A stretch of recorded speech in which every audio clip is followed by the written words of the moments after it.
Voici quelques remarques supplémentaires pour compléter la correction des exercices que je vous ai envoyés. Dans l'exercice 33, on vous demande de faire le lien entre la couleur de la lumière et les raies qui sont présentes dans le spectre d'émission. On constate ici que dans ce spectre, il n'y a qu'une seule raie orangée, ce qui signifie que la lumière est forcément orangée.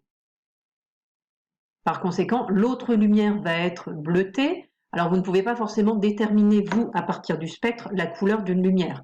Mais c'est juste par déduction. Et à noter qu'ici, vous remarquez que les raies elles sont plutôt du côté du violet-bleu, ce qui confirme le fait que la lumière est bleutée. Dans l'exercice 34, vous avez ici des spectres continus d'émission qui sont issus de sources d'origine thermique.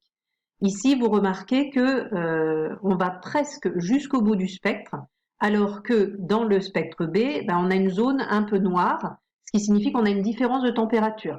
Plus la température est élevée, plus le spectre va être étendu. Ici, la température est un peu moins élevée. Dans l'exercice 39, vous avez une ampoule qui contient plusieurs gaz. Pour les identifier, il faut se servir des spectres des gaz pris séparément, puisqu'en fait, le spectre d'émission de raies est caractéristique d'un élément chimique.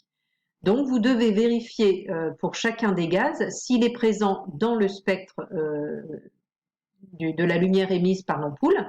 Pour ça, vous devez vérifier que toutes les raies sont présentes. Si vous regardez pour le gaz numéro 1, déjà la première raie n'est pas présente. Il suffit d'une raie qui n'est pas présente pour considérer que le gaz n'est pas présent. Donc le gaz 1 n'est pas présent. Pour le gaz 2, on constate que la double raie qui se trouve ici est aussi dans le spectre de l'ampoule. Donc, il est présent. Le gaz 3, il suffit de comparer, on a 3 raies. Celle qui est là, on la retrouve ici. Celle qui se trouve ici, on la retrouve là. Et enfin, la dernière qui est retrouvée ici, ce qui signifie que le gaz 3 est présent. Par contre, si vous regardez là dans le spectre de la lumière émise par le gaz qui est dans l'ampoule, vous avez des raies qui ne sont pas identifiées. Ça signifie donc qu'un autre gaz est également présent. Dans l'exercice 41, on s'intéresse au prisme. Alors, vous avez un premier rayon incident qui arrive de cette façon-là, ce qui signifie qu'il est perpendiculaire à la première surface de séparation. C'est pour cette raison qu'il n'est pas dévié. C'est noté en remarque sur la correction que je vous ai donnée. Alors, dans la question 1, c'est une question qui ne correspond pas forcément à ce que nous avons vu. Par contre, on vous donne une information importante. On vous dit que la somme des angles d'un triangle est égale à 180. Donc, vous allez pouvoir travailler dans ce triangle qui se trouve ici, puisque dans ce triangle, vous connaissez 30 degrés, vous connaissez ici l'angle droit, donc 90 degrés, et vous pouvez donc déterminer cette valeur qui se trouve ici.